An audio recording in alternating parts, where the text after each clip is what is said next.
Hi, students. So we should be on the last task here, which is part of our navigation of where we're headed. So what I'm going to do is we're going to talk a little bit about our speaker a little more now that we've drawn that consensus model during your Zoom meeting. All right. So I want us to think about our homemade speakers that we saw the videos of or that we made in class. All right.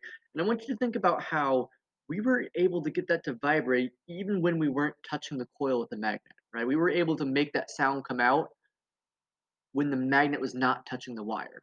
Okay, and if you notice our other speakers, we're going to see that too. So with our homemade speakers, we were able to get the speaker and the coils to vibrate and produce sound without touching it with the magnet. All right. Do you think that the magnet and the wire and the store-bought speaker, though, that we dissected on the first day, do you think that those are touching, or do you think that there's a space between them as well? What do you guys think? All right, so I have a close-up photograph of our store-bought speaker. All right, and I'm going to show you that in a second. And if we look more closely, we might be able to figure this out. Okay, so I'm going to go ahead and present my slide here. So what you're about to see is a picture of that store-bought speaker we dissected, and we're seeing a close-up.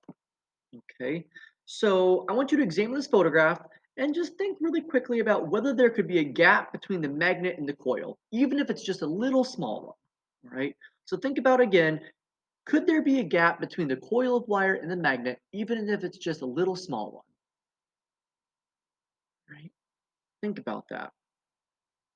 So some things you might have thought about were, right, there could be a little gap between the two, right? There could be one.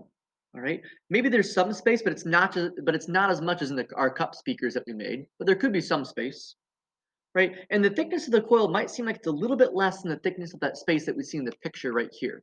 All right. So here's our coil, and then here's the space. All right.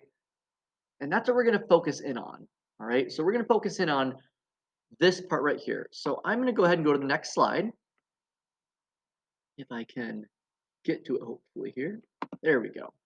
All right. So this is the important part is where are we headed? What are we doing in this unit? So I want to introduce you our unit question, which is um, how can a magnet move another object without touching it? Sorry, I moved me over. How can a magnet move another object without touching it?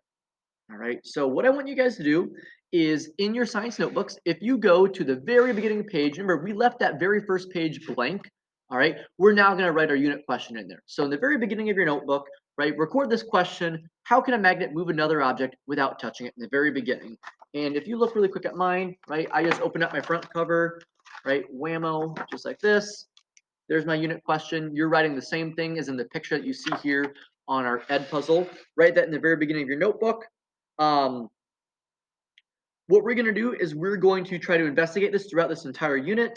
Um, but as long as you have that in here, that is your learning for the day. And I will see you guys again tomorrow. All right. Bye.